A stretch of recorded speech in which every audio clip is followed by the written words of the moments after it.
금리가 사상 최저 수준으로 내렸습니다. 이자 수익을 기대하기 어렵게 만들어서라도 돈이 돌도록, 그러니까 투자와 소비를 늘리자는 취지일 텐데요. 우리 삶에는 어떤 영향을 미칠까요? 이윤희 기자입니다. 우리 생활에서 돈이 오가는 흐름에 큰 영향을 끼치게 될 조치가 나왔습니다. 한국은행이 기준금리를 또 내려 연 1.25%가 됐습니다. 자, 1.25%, 2016년 6월에 단행됐던 역대 최저 금리죠. 그러니까 3년 전 기록했던 역대 최저 수준으로 다시 돌아간 셈입니다. 이로써 기준금리는 사상 첫 1.0% 기준금리를 목전에 두게 됐습니다. 이렇게 싼 이자로 시중에 돈이 돌게 하겠다는 건 그만큼 우리 경제가 어렵다고 본 겁니다. 요즘 시장에서 아래 공포니 뒤에 공포니 불안한 용어들이 자주 등장하죠. 글로벌 경기 위축으로 수출이 부진하고 투자와 소비는 얼어붙어 내수도 살아나지 못하자 한국은행이 최저금리 카드를 꺼냈던 것입니다.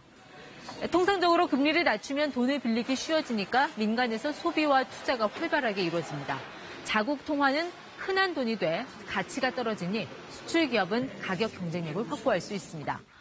즉 이번 한은의 금리 인하 조치는 경기 불씨를 되살리기 위해 장작을 더 밀어넣은 격으로 볼 수 있습니다. 국내 경제의 성장 흐름은 글로벌 무역 분쟁 지속과 지정학적 리스크 확대 등의 영향으로 지난 7월에 전망치를 하회할 것으로 예상됩니다. 이번 금리 인하 조치는 기업들을 위한 것이라는 게 중론이지만 시청자분들 입장에서는 실제로 나한테 어떤 영향을 미칠지가 가장 궁금하실 겁니다. 금리를 낮추는 것, 어떻게 보면 사람들이 이자 부담에서 벗어나 돈을 많이 빌리고 또 많이 쓰게 하려는 거죠.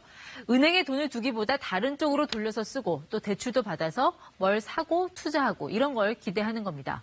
여기서 우리 경제가 안고 있는 고민 하나를 얘기해야 하는데요. 바로 집값입니다. 일단 금리가 내려간 만큼 당장 기업과 가게의 대출 이자 부담은 좀 덜게 됐습니다.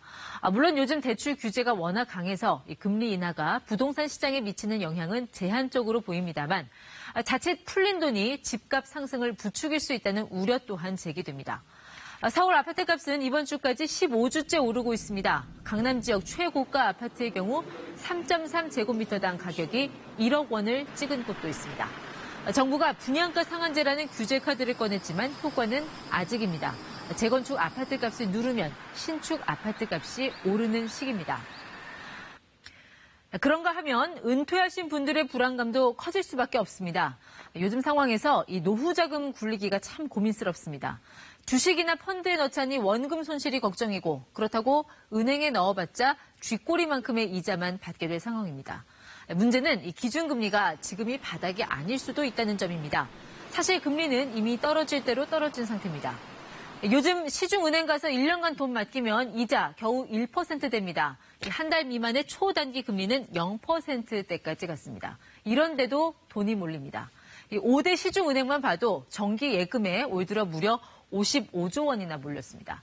여윳돈이 있어도 쓰거나 투자하지 않고 현금과 예금으로 묻어둔다는 겁니다. 돈을 묻어둔다, 한마디로 돈이 안 돈다는 얘기죠. 몸에 피가 안 들면 동맥경화, 돈이 안 들면 돈맥경화, 바로 이 위험 신호가 우리 경제에 울리고 있는 겁니다. 때문에 벌써부터 시장의 관심은 한국은행의 다음 스텝에 쏠립니다. 이주열 한국은행 총재는 기준금리를 과거 최저치로 낮췄지만 여전히 통화 정책의 여력은 남아있는 상태라고 말했습니다. 이 말은 경기가 더 나빠지거나 호전되지 않으면 금리를 더 내릴 수 있는 여지가 있다는 얘기를 넌지시한 겁니다.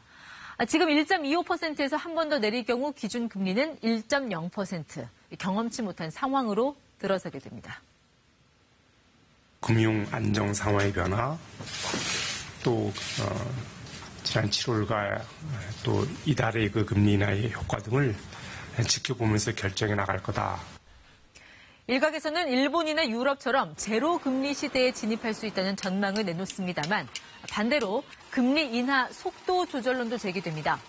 이번 금리 인하로 기준금리가 역대 최저 수준에 맞닿게 된 만큼 한국은행의 정책적 여력이 충분하지 않다는 분석에 근거한 겁니다.